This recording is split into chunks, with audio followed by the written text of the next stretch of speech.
अधूरी चाहत, एक दर्द भरी कहानी। गांव सीतापुर में रहने वाली कमला के दिल में एक सपना पिछले कई सालों से पल रहा था। बचपन से ही वह सोचती थी कि एक दिन उसका भी घर बसेगा और उसका अपना एक संसार होगा। एक दिन उसके पिता हरिराम खेत से लौटे तो चेहरे पर खुशी साफ झलक रही थी। उन्होंने घर में आते ही अपनी पत्नी और बेटे से कहा, आज मैं कमला के लिए एक अच्छा रिश्ता देख कर आया हूँ। लड़का पढ़ा लिखा है और अच्छे परिवार का है।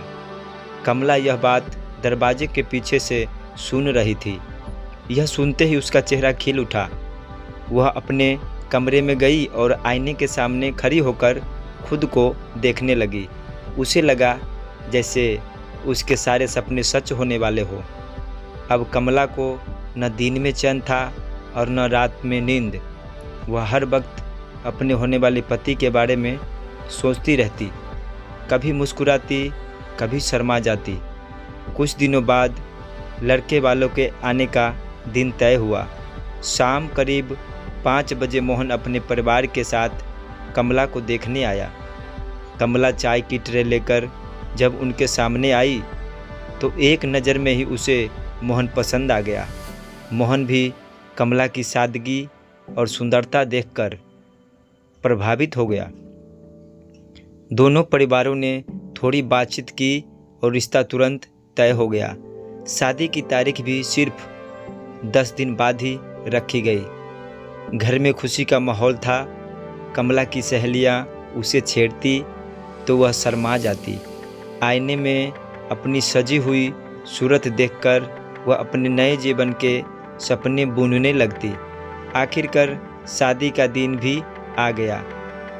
ढोल नगारों के साथ बारात आई और पूरे रीति रिवाज से शादी हो गई। विदाई के समय कमला के पिता की आंखें भर आई। ससुराल पहुंचने पर सभी ने कमला की खूब तारीफ की। मोहन की माँ उसे प्यार से घर की लक्ष्मी कहने लगी और मोहन उसे मेरी रानी कहकर बुलाता था। समय यूं ही बीतता गया। शादी को 5 साल हो गए, लेकिन कमला और मोहन की ज़िंदगी में कोई बच्चा नहीं आया। शुरू में किसी ने ध्यान नहीं दिया, लेकिन धीरे धीरे मोहन की माँ को यह बात खटकने लगी।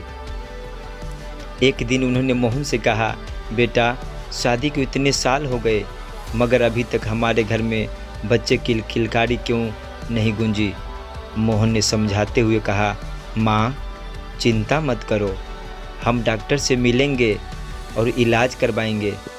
लेकिन मोहन की माँ डॉक्टर के पास जाने से हिचक रही थी।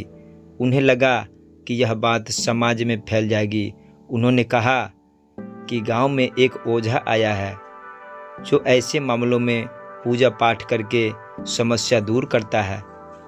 माँ की जिद के आगे मोहन मान गया।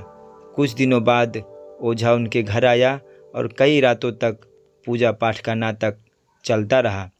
कमला मन ही मन असहज थी, लेकिन ससुराल वालों की इच्छा के सामने वह कुछ कह नहीं सकी। समय बीतता गया। कुछ महीनों बाद कमला गर्भवती हुई और पूरे घर में खुशी की लहर दौड़ गई। जब बच्चे का जन्म हुआ तो मोहन की माँ खुशी से झूम उठी। घर में दिए जलाए गए और मिठाइयाँ बांटी गई। सब खुश थे, लेकिन कमला के दिल में एक अजीब सा बोझ था। बाहर से सब कुछ खुशहाल दिख रहा था, पर उसके मन में एक ऐसा राज था जिसे वह जिंदगी भर किसी से कह नहीं सकी।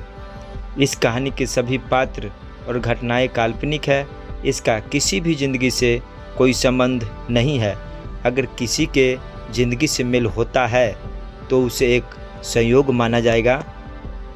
धन्यवाद, नमस्कार, प्रणाम, जय हिंद, जय भारत।